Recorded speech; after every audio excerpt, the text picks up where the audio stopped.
Wow, I feel like I was just here. Thank you again for being here. Thank you, Vipul, for the introduction. Let's talk a little bit about digital culture and what that means. You know, we're in a world where technology is just moving faster and faster. And you know about Moore's Law. You know about technology advance. But just to get an idea how fast it's moving, take a look at some of these things up here. That's a year ago. A year ago, an algorithm summarizes likely text surprisingly well. Now, you know what surprisingly well means. Not well at all, but better than we thought a computer could do, right? But look now what's happened, that's 1 year ago. Now look what's happened within the last 6 months here. Now it's not surprisingly well, it's really well. It's better than humans on a lot of tasks. Now you see that surprisingly well, it says medicine law might be affected by this. Well, look what happened then. An AI beat lawyers at their own game. They gave an AI and lawyers a bunch of non-disclosure agreements and said, what are the important elements in here? The AI took 26 seconds and got it right 95% of the time. The lawyers, hour and a half, at those billing rates of lawyers, right? And only 85%. So that's interesting, but that's an augmentation, right? If this can help the lawyers do their job, that's great. What else is going on here? Where did my slide go? There we go. How about this one? This is not augmentation. This is a computer. We know computers are good at radiology. First computer that's certified to be able to make a diagnosis without a doctor involved. That's interesting, because that's something beyond just augmentation, right? That means we're going to change the job. Now, these are interesting and they're useful. There are some things, though, that may be considered just a little bit insidious, and there's one for you. We can clone anyone's voice with just 3.7 seconds of audio. Have you seen some of the videos that have been done here? If not, it's scary. You can have the president saying things that whatever you want the president to say on video, it works fine. And if reading text is pretty good, what about reading brains? And we are at this point now, right? So these all we can consider some things that are okay. There's one advance, though, that I just don't know what's going on. It's just no matter what it is, it's just bad. Why would you have a computer write poetry, right?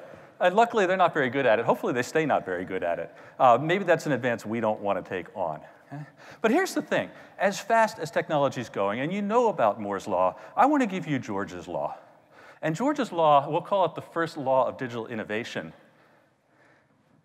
Technology changes fast, but organizations just change much more slowly. And what that means is digital transformation, for all the talk we got about digital, the real conversation should be about transformation. And this digital transformation, it's a leadership challenge. And we know how to do that, right? My colleagues and I have a book here on how you drive digital transformation. You got the digital stuff, but the leadership stuff is actually more important to be able to envision, engage, and drive and steer that change from the top down to make it happen. But increasingly, it's not just the top down to make the programs happen, to get the change going on, to lead it the right way.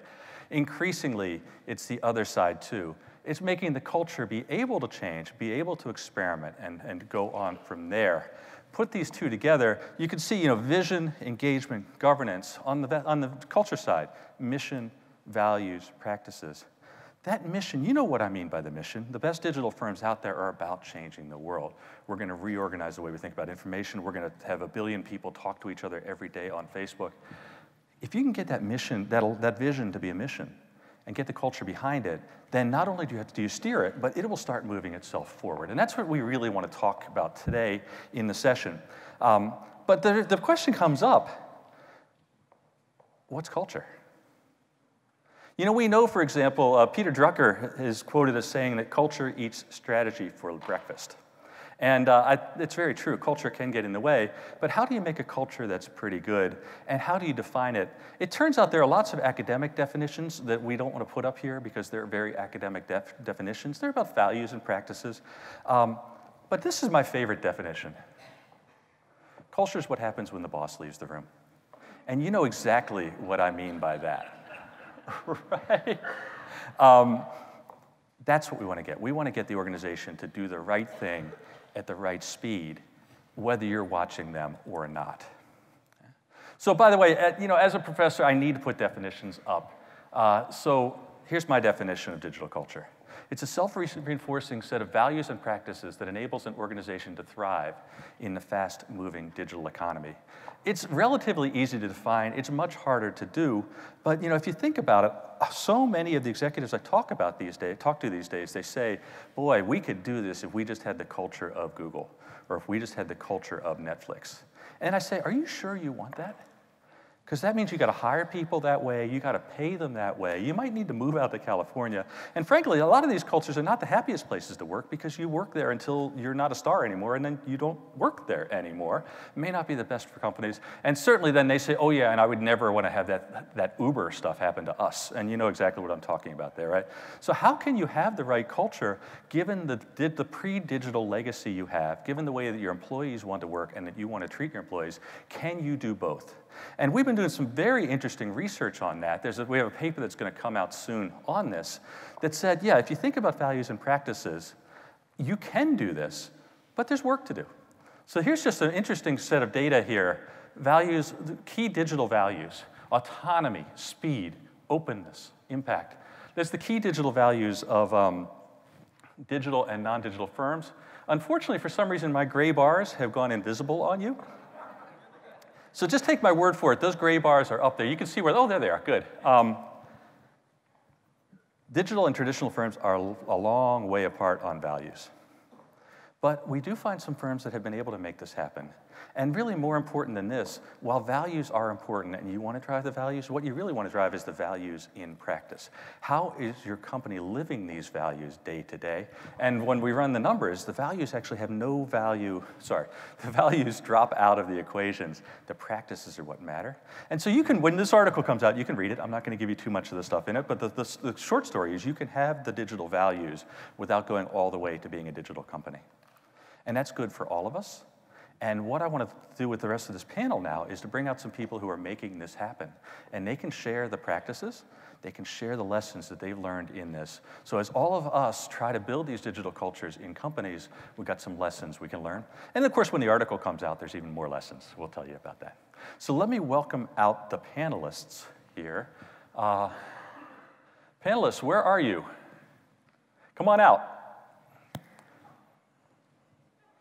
Okay, this is going to be a very short conversation. Let me get them. Hi, come on out.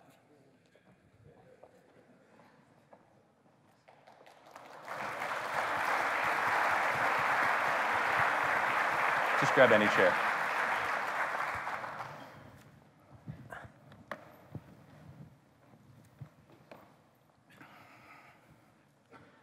So thank you all for being here today. I think our award for the longest flight is Dave Gledhill, who came over here from Singapore. But everybody else has been really busy. Andrei, you arrived, what, last night around midnight? Yeah, just a lot of travel, a lot of changes. Okay, cool. So thank you all for being here. I thought I'd lead off with a question for each of you, and then we'll just see where this goes. Okay? So why don't we start off with Tanguy? You lead the digital IQ work for McKinsey. You study this kind of stuff a lot. You told me that culture is 25% of the digital IQ, but it's actually the amplifier of everything else, right? So what did you mean by that? How is it the amplifier, and what else do you need to make culture work? Thanks for the question. We spent 4 years trying to understand what traditional organizations can learn from digital natives in the way they are running their business that would help them in their digital transformations. And we found out that there were 4 outcomes that digital natives were achieving quite differently than incumbents, and they related to the way they define their strategy, the kind of culture in the workplace, the flat organization structure, and certain type of investment in enabling capabilities. So those are the 4 elements you highlighted. Underneath each of those 4, there are a number of management practices, the way you run your organization. And under this culture, as we're going to talk today, there are elements about external orientations, the way the organization collaborates, the type of risk appetite, test and learn. When you take those 4 outcomes together, we are able to measure an organization's maturity against those 4 outcomes on a scale of 1 to 100.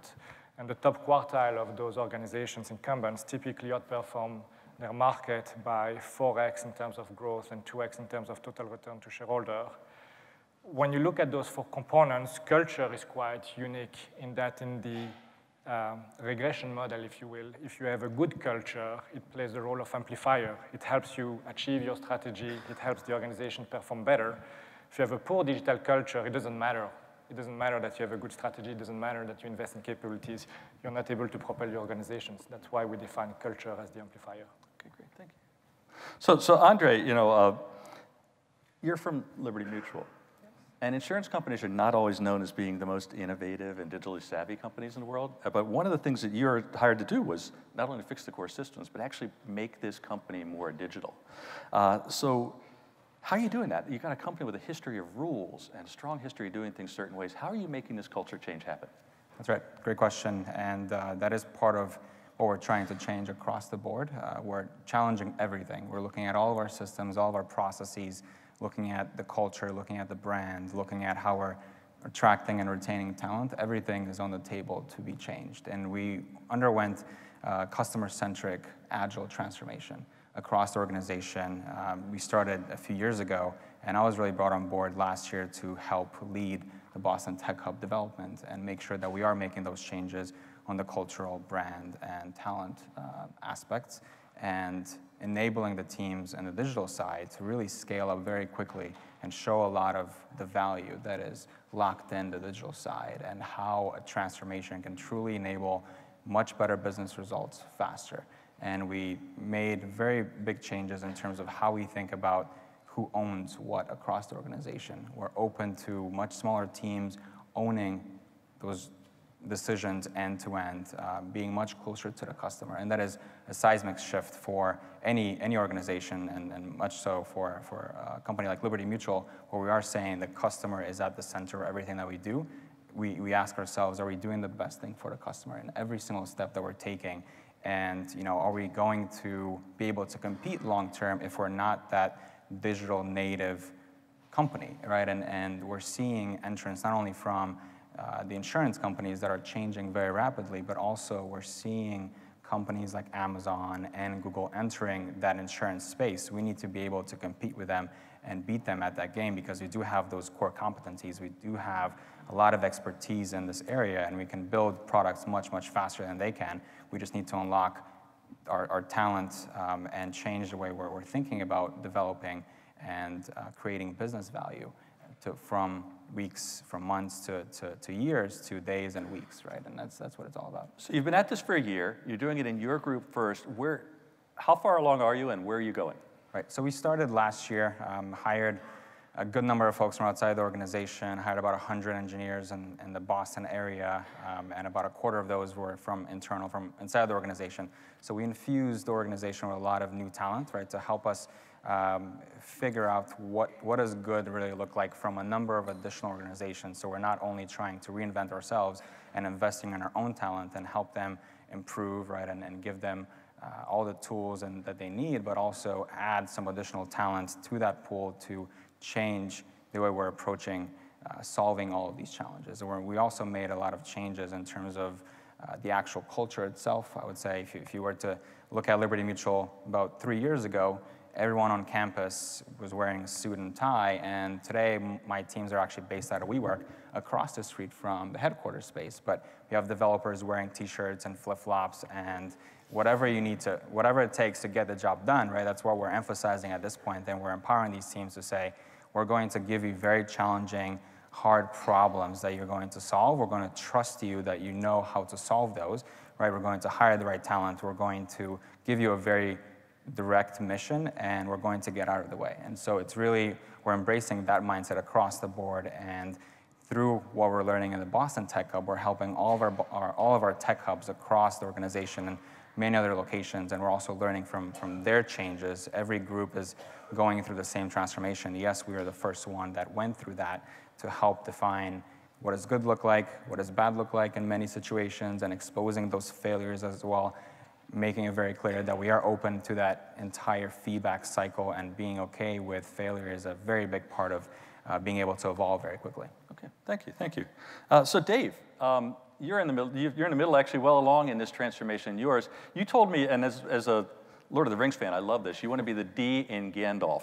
So if you can kind of say, what does it mean to be the D in Gandalf, and how are you making that happen in a big bank? Sure. Okay. So a few years back, we really started to think about what it would take to shift from running the bank like a bank to running the bank more like a technology company.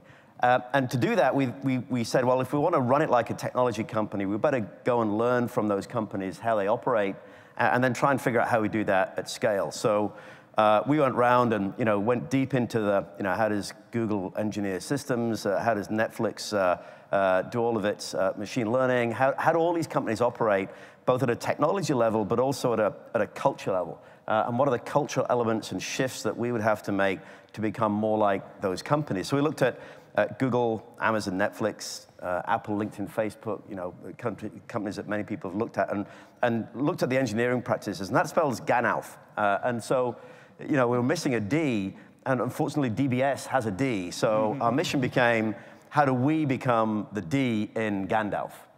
And while it seems a little cheesy, and actually we came up with it originally as an idea for a conference, one of our conferences, but it just resonated so well with people. It just dawned on people the degree of shift that we had to make, and a completely different set of aspirations for all of our technology people first, but then our operations people and our real estate people and everybody else about what this transformation might look like and who we could aspire to become. So it was really revolutionary in just unlocking this inherent talent and desire in people, and it has taken us just to a completely new level of operation.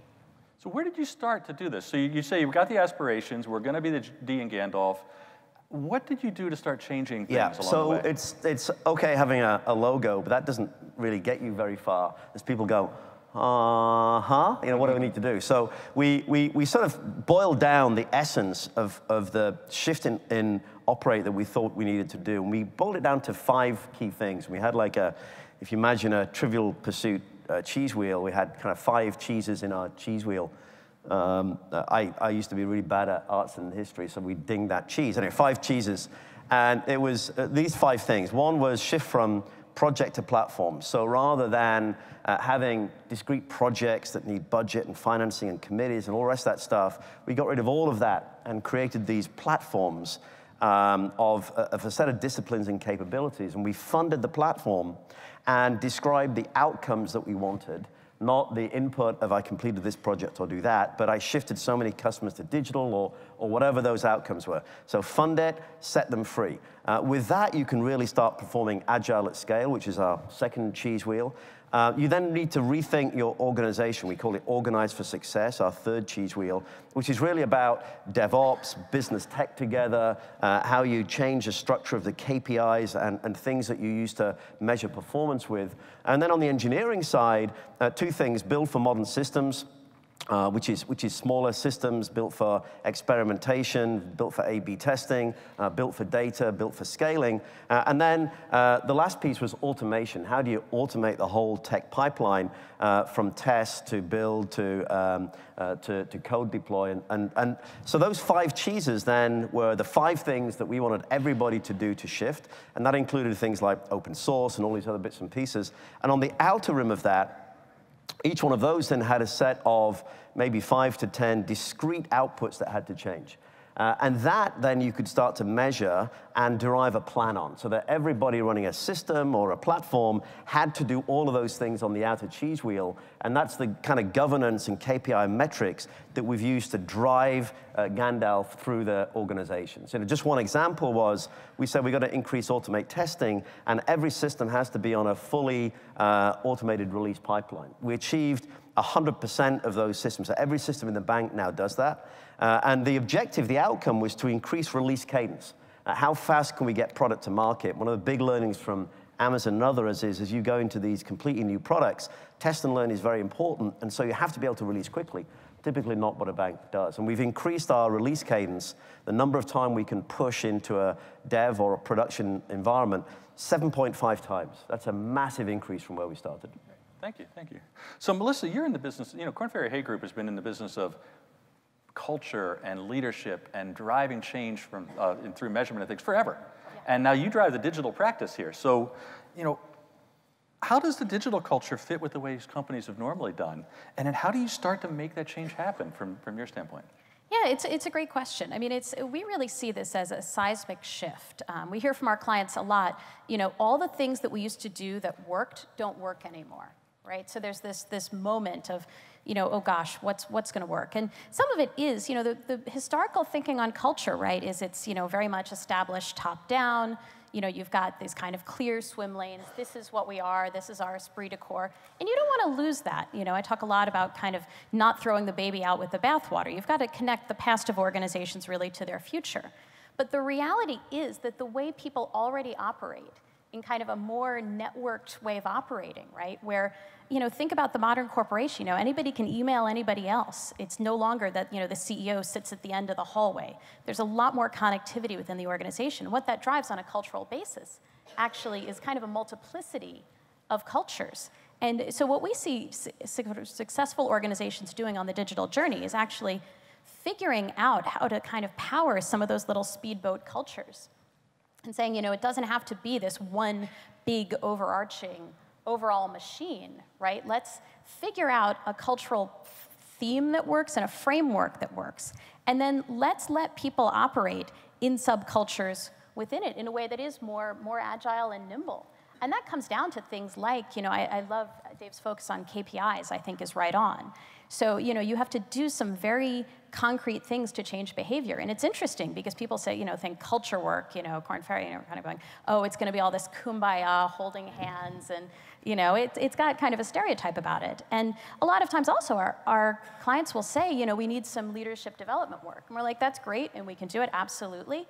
But you need to look at all the structural stuff that's pushing people in the wrong direction.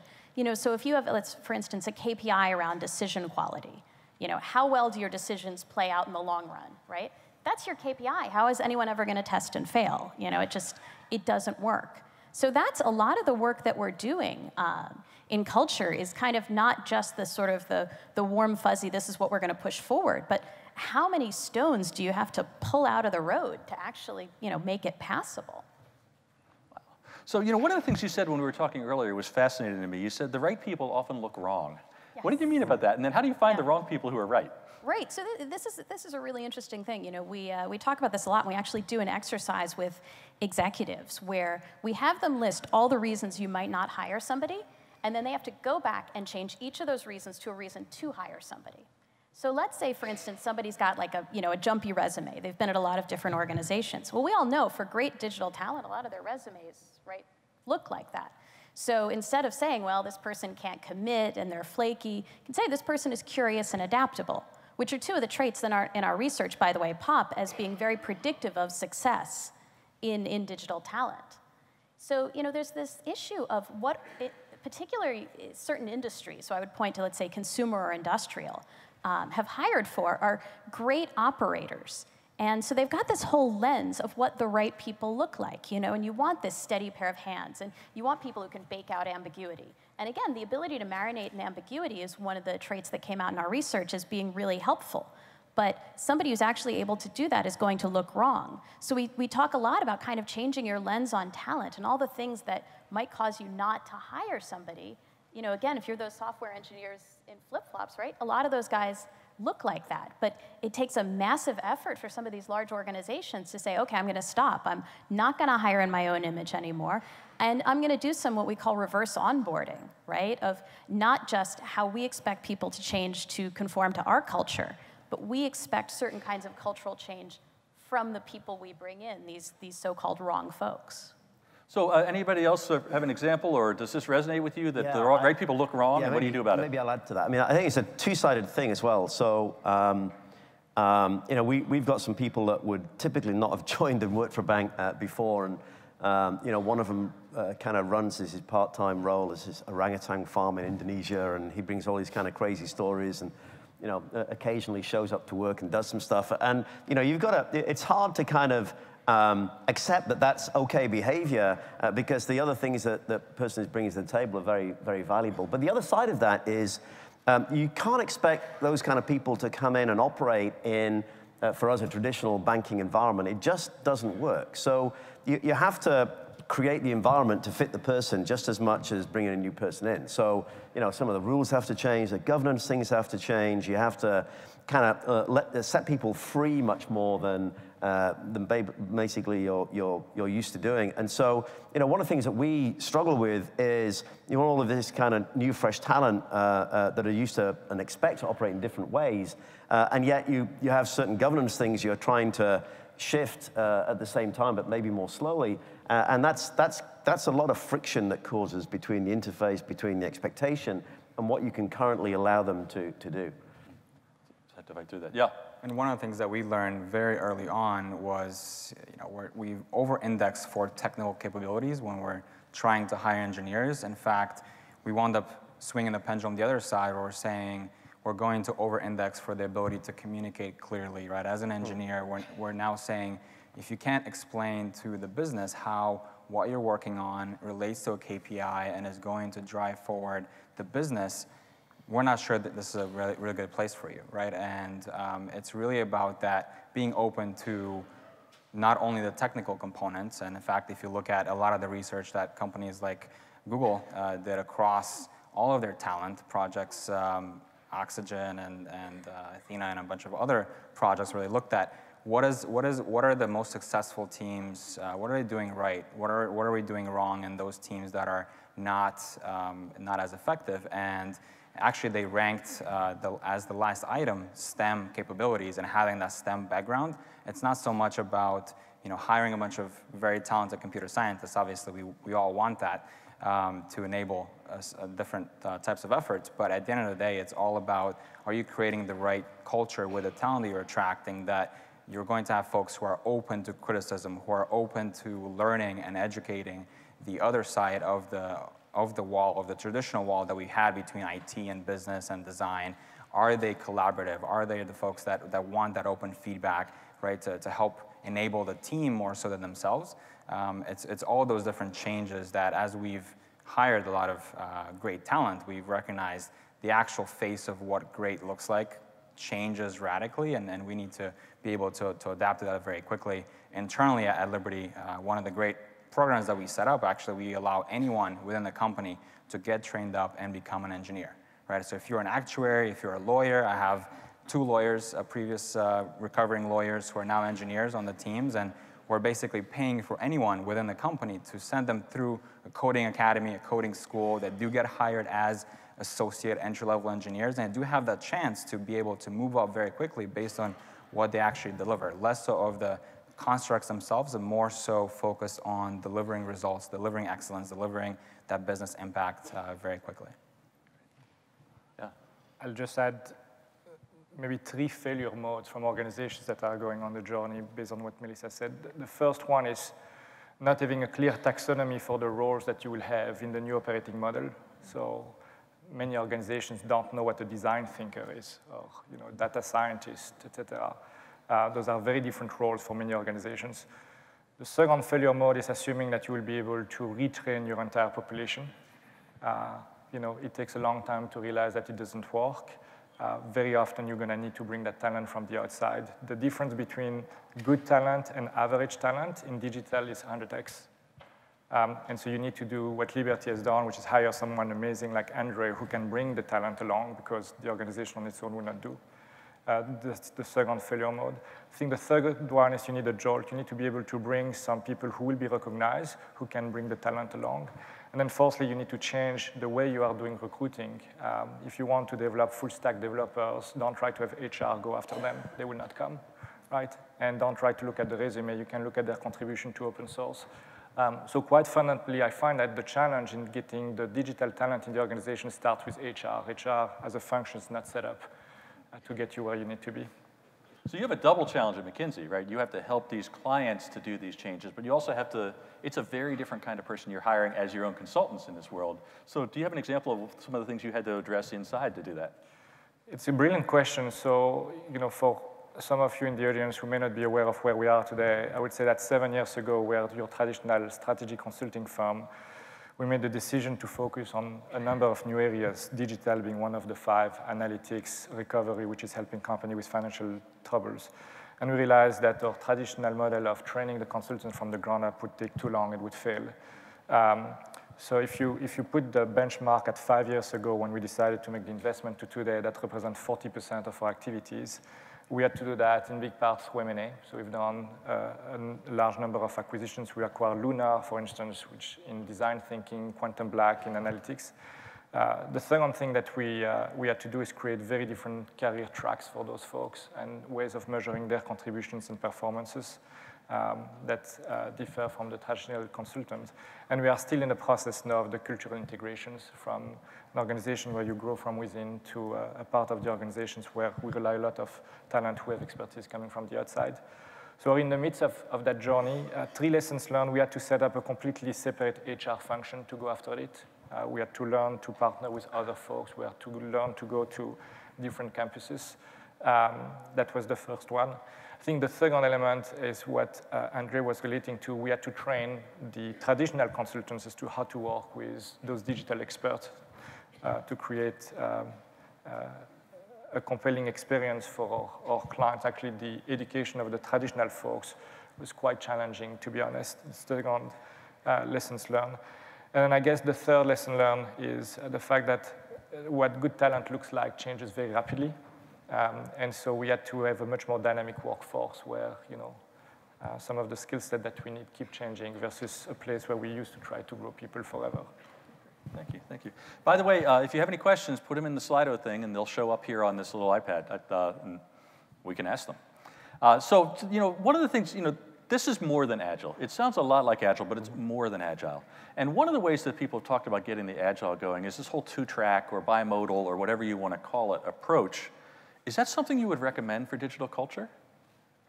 Go ahead, yeah. I can speak to that one. I think the 2-track approach is a great right now solution, right? Because the kind of speed and the kind of, if anybody's a football fan, right? They talk about explosive movement, right? That's what we need right now. You need to really just take off down the field. We're increasingly seeing it not work as a forever solution. And as organizations need to kind of gear up on an enterprise-wide level to really move at digital speed, we're getting the rubber band is starting to stretch in some uncomfortable ways. So one of the things that we're looking at is kind of what is the future of the 2-track model? And how do you almost get it's like the virus to reinfect the mothership, right, to use another analogy. So there's kind of some tension around, is that going to work forever going forward? And I think the other interesting piece, and I'll just sort of say something controversial because it's something that I've been hearing from a lot of organizations. You would be shocked to hear how many organizations believe, capital A Agile is a full-blown culture solution, right? We're done with culture. We implemented Agile. And we're kind of going, no, you started with culture. You implemented Agile. It's one piece, and as Dave describes, there's a whole toolkit, and Agile is one piece of the puzzle, but it's not the full cultural change.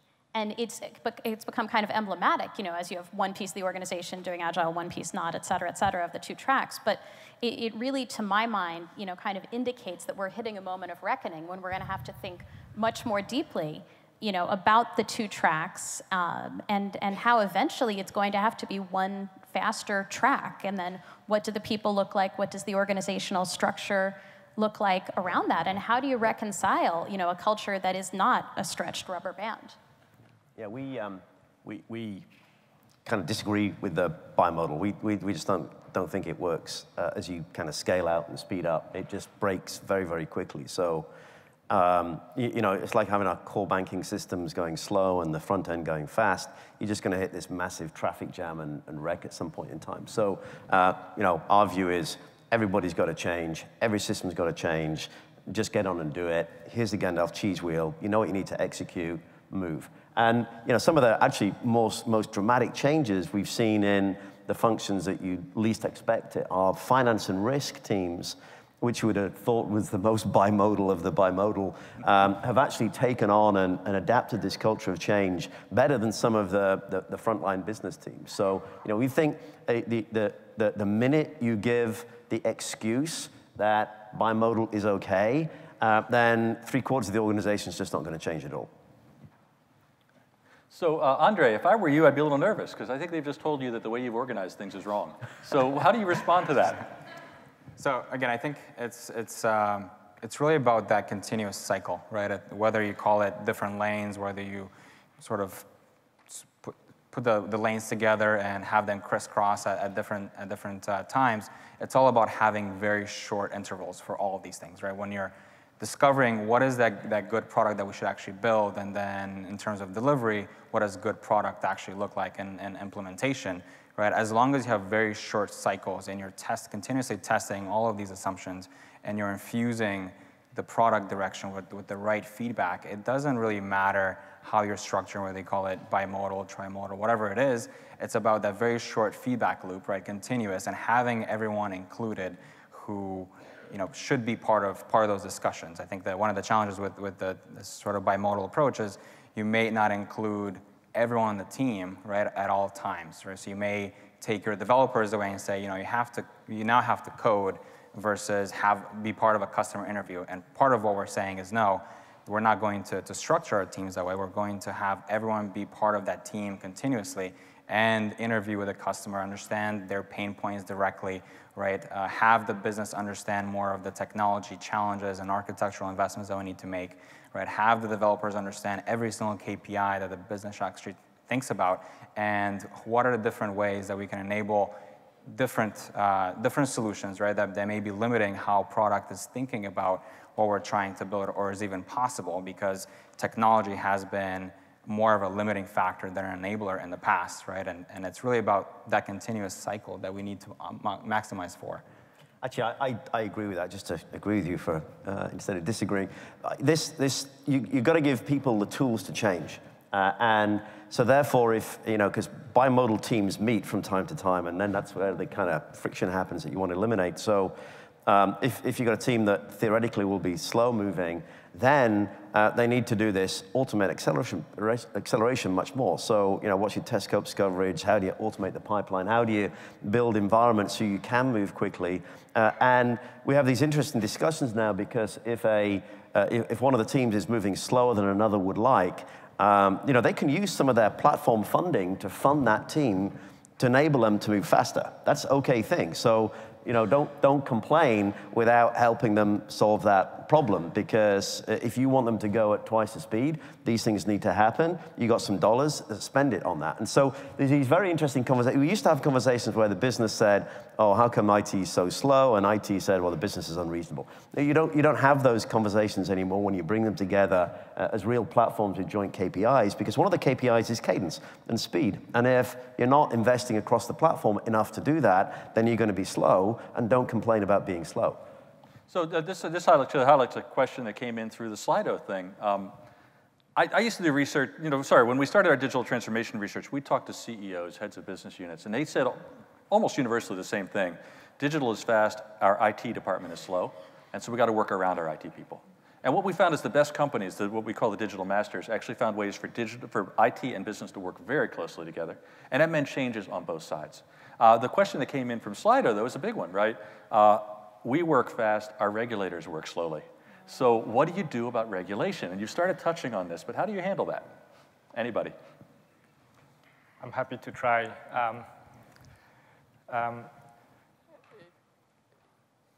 The success stories of working with regulators require you to involve the regulator in the problem solving, and require you to approach the regulator as an organization that needs education about digital probably even more than your employee base. So I know of a few banks, I know of a few insurance companies that have taken regulators on road tours, go visit Silicon Valley, go to Toronto for AI, and try to show them what the art of the possible is. And then start a dialogue with them and think, here's what we would like to do for the customer. Again, it needs to be about creating value for your customer, otherwise your regulators will be a pain in the butt. But here's what we'd like to create, here's what the tools that are available, how would we go about creating the framework? And surprisingly, more often than not, the regulators have been then much more likely to embrace the directions that, in my case, financial institutions are trying to pursue. With this said, insurance has 50 state regulations, and not all of them are equally open, and I realize the challenge, but educating them and engaging them in the process is probably the best of the strategies we've seen. And one of the things that we see all the time talking to people is that if people want to say no, they won't say no. They'll say there's a reason it won't work. And regulation becomes a really nice reason it won't work if you don't want to make it happen. Correct. But as you've talked, any other ideas on how you work through this regulation problem? Yeah, we engage them very closely. We found the best route is being extremely honest and maybe even more cautious about the problem you're trying to crack than the regulator is. Because then you can have a dialogue on a level playing field. You know, we've seen lots of other organizations go in and just try and put a glossy coat on what they're trying to do, and that obviously then heightens a degree of suspicion and trust. And so we're actually finding a lot of success by just saying, look, there is a massive evolution. There's a massive set of changes we're trying to go through. Let's kind of work together on doing this. The other interesting thing is we work with lots of different regulators from Singapore to India to Taiwan, China, Indonesia, all those, and all have different views and different concerns. But also, regulators are also responsible for putting in policies that drive and enable business to happen in the country. And what we're seeing now, more and more, is that the regulators in Singapore see what's going on in China or India, whatever, and see there's regulator competition almost going on about who can open up and liberate and create the best policies to evolve technology in the sector faster than other countries, because they realize if they don't, they'll die. And so we spend a lot of time educating across the region about what different regulators are doing and how they're approaching the problem, which is starting to accelerate that change process. So another question coming from the Slido is I'm just rewording it, so you'll recognize who you are. We talk about being customer-centric, customer-obsessed, and how important that is. What they're suggesting in the question is social responsibility. Is that a lever that you can use to change the culture inside your organization? Yeah, it's interesting. I mean, in all of our research, right, the idea of leading with purpose, it drives everything from, a profit margin to retention to all kinds of great, productivity gains. And it's interesting because specific to the sort of the digital context and trying to reshape organizations for that, as you break down some of the conventional structures, right? Your org structure looks different. It's little pods and it's teams and it's less top down. And a lot of the things that, you sort of historically would have relied on to kind of guide the culture are gone. What we're seeing is companies who are doing it most successfully are injecting purpose. And that becomes the kind of the thread that comes from almost within the employee, rather than the guiding from the outside. So we see it as a really powerful force, and it's also an outgrowth of in our model we've done some research connecting what a great digital organization looks like, and one of the attributes in that model, again, that's correlated to gross profit margin, is something called connectivity. So that ability to have that dialogue with the outside world, and so we wouldn't even separate things like being customer-centric versus being socially responsible, because it's all about having a better tie to the world outside of the organization, and all of those things make you more successful. So, in the digital world, I think it's a lot more ands and a lot less ors, and that would be one great example. I would put some caution, though. Any transformation needs a change story. And when you look at what the human drivers, how they react to the request to change, there are 5 segments. They roughly represent 20% each. And you need to be able to have a change story that is appealing to all of your segments because your employee is diverse. One of which is, what does it do for my customer? What is the social missions? Other people will be much more driven by, how does it make my company win? Others will say, what does it do to the team I'm working with? Some will have focus on other dimensions. And so I think that the social purpose is quite important, is center, but it's not sufficient to engage the full population. Well, and I think we're probably defining purpose a little bit differently. For us, in the research that we've done on purpose, it's everything above and beyond, literally, how does this company generate money? Right? So purpose might be social responsibility for one person. It might be changing the customer experience for another person. It might be reshaping a market for another person. So I think the definition we're working with, again, it's an or, it's an and rather, and not an or. And this is, from digital transformation, from the research we've done, this idea of vision is really important. Where are we going? What's going to be different? How are we going to turn from a caterpillar into a butterfly rather than just being a fast caterpillar? But so much of that vision is making it compelling for the people that you work with. And I think you laid out some really interesting ideas on how to make it compelling. And as we drive into culture, then I think what I'm hearing you say is that that compellingness might also involve, what are we doing for the world? How are we changing the world? Because certainly a lot of startups think that way. And a lot of people want to think that way as they go through. So, we've talked about this, some of the ideas here, and we talked about how it's kind of agile, agile plus, but this is a CIO symposium. And you don't typically think of CIOs as driving culture, whether it be HR, CEOs, but this seems like a wonderful opportunity for CIOs to drive culture change in organization. And we have two that are doing this now. Who else do you need to work with besides IT to make this happen? Yeah, so maybe I'll take a shot at that. So I'm CIO, but I also have the change agenda of the company as part of what I do. And I mean, they marry very closely together, but I think of the change agenda, so just being a CIO and a head of technology and saying technology is important, we should all do more of it, and the world's changing. I mean, that's just going to get you absolutely nowhere at all. So you have to, what is the machine of change? What's the machine of change that you're going to put in place?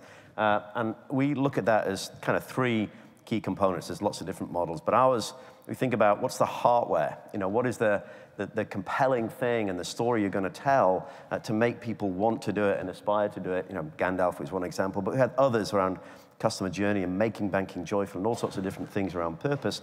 The hardware and really engineering that hardware that it rings really true and people can capture it and understand what they need to do to change.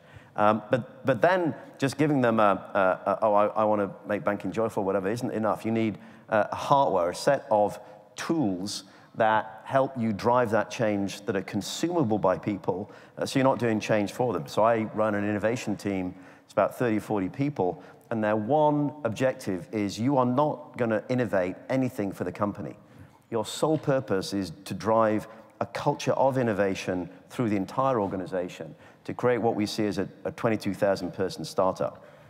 So they have all sorts of tools and capabilities and interventions, wide range of different things. Last year, they engaged 15,000 out of 22,000 people in some sort of thing that helped people think through change. So hardware, and then you need KPIs and measurements, and really hardcore measurements to tell people exactly what you expect of them and you expect the business outcomes for us. So for example, on digital, ours is acquire, transact, engage. So how many more customers did we acquire digitally? How much more transaction was done digitally? And what was our engagement model to engage them? And to me, that's none of that was about technology. Hardware, some hardware, and some KPIs. That's different from just saying technology is important. That underlies it all, but isn't how you're going to get change through the company. I think driving company transformation through the technology organization really allows the CIO to have a broad impact on how business sees technology and the value that technology has within an organization. Again, there's a great opportunity there to change the way technology is seen as purely transactional, right? Something that we ask for something, we're getting something back on a pace that may not be pleasing to the business, right? And instead, you're shifting the mindset where everyone within a technology organization can and should think about the business concerns, right, through a technology lens, and thinking of ways to actually help educate and be a partner, be a true partner, right? Not worry so much about who is stepping on which lines, right? Especially once you take those walls down and you're not throwing things over any sort of walls. Through this transformation, there's a lot of potentials for different groups to maybe dictate or solution a little too much potentially to the technology group, and we also need to be open to have some of the technology drive some of the actual product decisions. If we have those small teams that we're saying we're empowering and we're allowing them the full autonomy and we're holding them accountable for results that we're setting, make sure you're setting that vision, hire the right folks and get out of their way. Be very clear as to what you want them to do, but also enable that continuous conversation and continuous education, especially as technology changes, and it changes very rapidly, right? Approaching technology as an education mechanism as well as strategic asset for the organization. And that's when it gets really interesting, and you're starting to sort of leverage data and building different products and enabling the business to think very differently as to what is even possible, right? Things that were impossible 5 or 10 years ago, and the next 5 years are going to see vastly different technology solutions, and those technology companies that are enabling the business by giving them those capabilities and helping them understand that changing landscape are going to be the ones that are going to win, that are going to really please those customers, and are ultimately going to have everyone expect that same sort of experience and that same sort of capability, which is why we're seeing a lot of companies be very challenged to be successful in a very digital, personalized, customer-centric environment when you don't have that as a core defining piece of your culture and the way you're thinking about the technology organization, right? You're not going to be able to move as quickly and have as big of an impact and then be able to defend yourself against very small players that can grow very quickly and take entire pieces of your core business away in a matter of months, weeks or months versus years or decades in the past. So, you talked about educating by example. You talked about this idea of setting up the right structures. If one of you just wants to take this one, you hear a lot about people doing the road shows. You hear about them doing formal training in culture. You hear them about conducting major hackathons and contests, and all with ways to energize and make this culture happen through training. It also sounds like a great way to waste money. So any ideas? I mean, how do you think about this split? Anybody want to take that? Yeah, I'll be happy because when we look at organizations that are 5 years into a digital transformations and have really, really transforming themselves with tangible business results, and you look backward, what typically you find is 3 phases. There is a first phase where at some point you get to unquestionable commitment from the top management team to go down the journey, right? And to get there, I think that oftentimes either being afraid of a tech company because you visited Silicon Valley, or having had some immersion sessions, educations, there is something, or you have a new executive who comes from a different industry, but you need to have a jolt at the beginning. And at that point, you're going to commit to get started. Then you have the second phase where you need to have relatively quickly a few success stories to show, because otherwise the antibodies of the organizations are raising are going to fight back. And so in the second phase, you need a couple of lighthouse projects where you take a customer journey, you redesign it relatively quickly. And you want that to be extremely visible to signal to the organizations the new expectations, the new way of working, and send a signal that this is going to become the new normal. And then you need to be scaling, and scaling becomes all of the areas where, Melissa is completely right, talent becomes the bottleneck, right, in your ability to scale, or some elements of technology become quite important. You need to start making big investment in certain places. I do think that in that second phase, once you've had the commitment and you have your first lighthouse project, trying to expose people who are not part of those lighthouses to what it could look and feel so that you take the scare away and you get them more excited is actually quite valuable. So I would be a proponent of some of those as a matter of signaling where you are heading. The danger that you have is if you do the hackathons and nothing comes out of that too quickly, then people are going to tell it's a joke. So you need to pace them. But we are quite proponent of showing where you are going. So that's really interesting, doing these things, but doing them at the right moment to get the right kind of change you need is the important part, and we don't always think about it. Melissa, it sounds like you want to say something. Yeah, I was just going to say, and I think I'm stealing a bit of Dave's thunder here, but being repeated and programmatic about it. We hear a lot as we do different training exercises with clients, sometimes the expectations from one single point thing, one trip to Silicon Valley, one hackathon, the expectations can be very extreme and not very focused. So, it's not just enough to say, okay, we're going to take these folks on a road trip, and then we want them to come back more digital. We hear that a lot, right? But what the heck does that mean?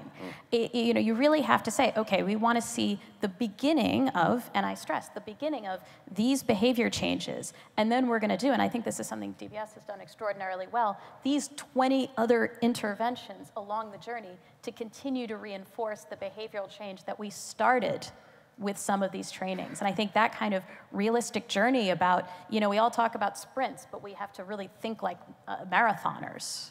That's the critical piece for me. Okay, great. Yeah. So we have a minute and a half left in the panel, so I'm not going to let you talk, Dave. Okay. But we do have one question left for everybody to answer, and I'd set you up on this really complicated topic. Really important about staging these things at the right place. And so what I've asked each of you is to say, what is your piece of advice for people trying to change the culture? But I only gave you 10 words. So in 10 words, what's your best piece of advice for people who are trying to change to a digital culture in their companies? You want to start? Melissa, go ahead. I got 3. Find your disruptors. Dave? Design your change engine, hardware, measurements, and commit. You made it under 10. That's good. Okay, great. Thanks. Andrei? I would say set a strategic vision, hire doers, and get out of the way. Thanks. And you get the last word. Commit, start, and learn. Wonderful. Well, hey, I want to thank you for sharing your insights here. It's been a wonderful conversation. I'm sure people are going to want to continue in the hall. Thank you, everybody, to the finalists for the work.